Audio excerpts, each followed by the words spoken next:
So you have your numbers of people who, and their numbers of siblings that you asked your 20 friends, how many siblings they had.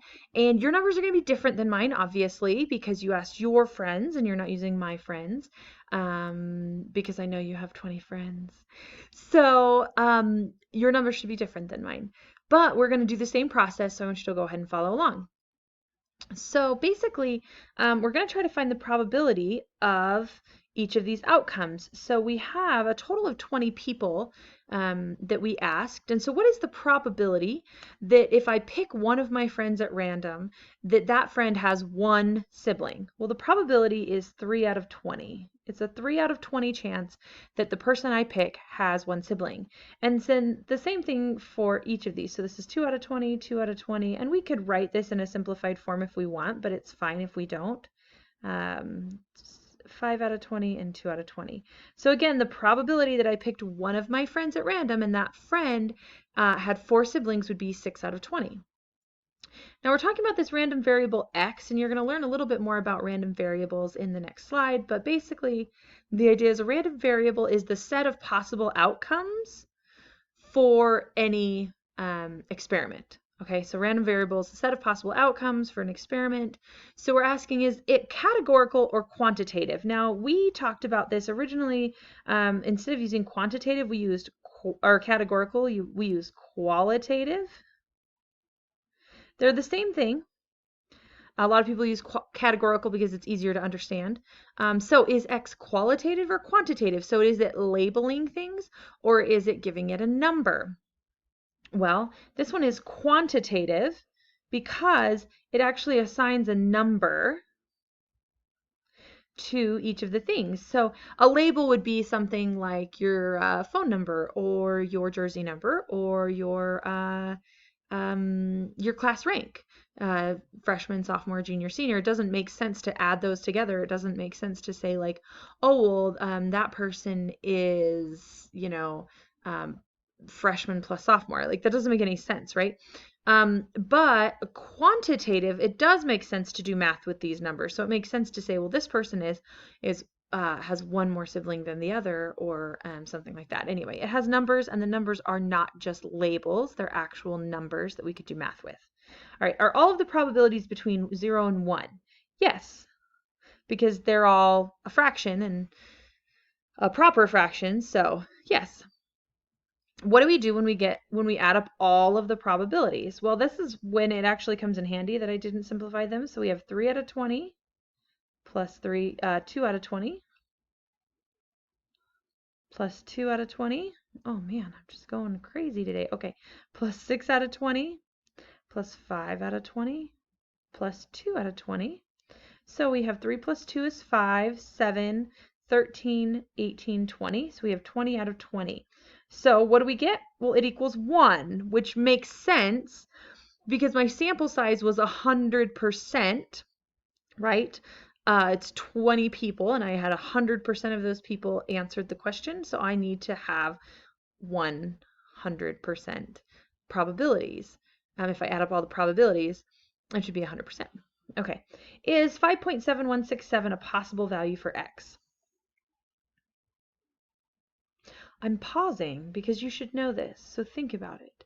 Is it possible to have 5.7167 siblings?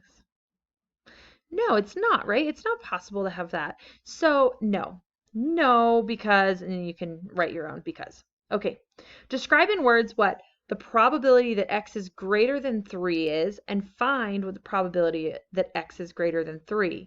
So greater than or equal to, excuse me. So what does it mean that the probability is greater than or equal to 3?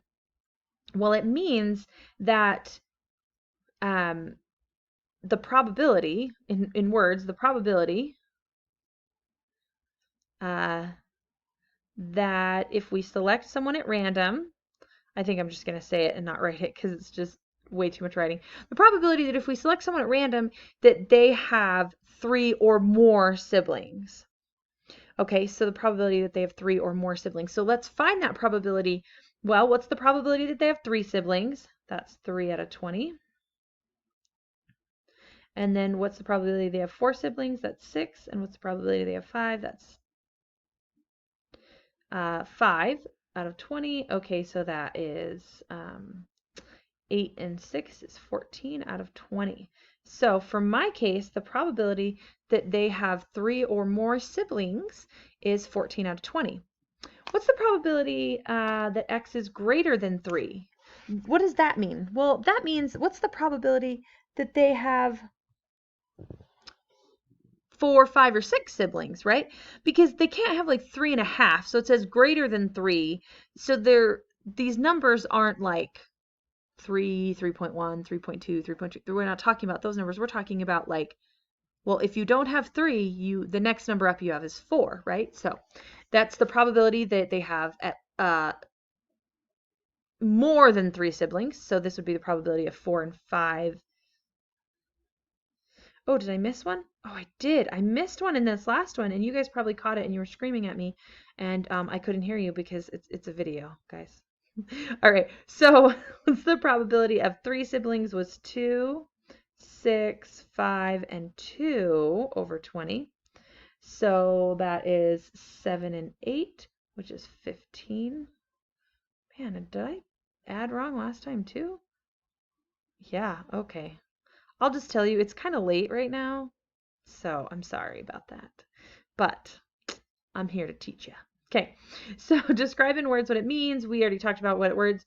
And then what is it? How do we actually calculate it? 6 plus 5 plus 2 over 20. So that's 13 out of 20.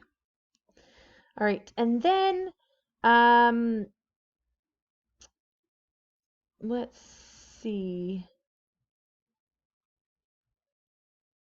Yeah, there's another way to do that too. You could think about the fact that, so a number 5, that's what I wanted to show you, is that you could say, okay, the probability that they have 3 or more siblings is the complement to the probability that they have less than 3 siblings. So we could say, well, I know the probability of having less than 3 siblings is 5 out of 20.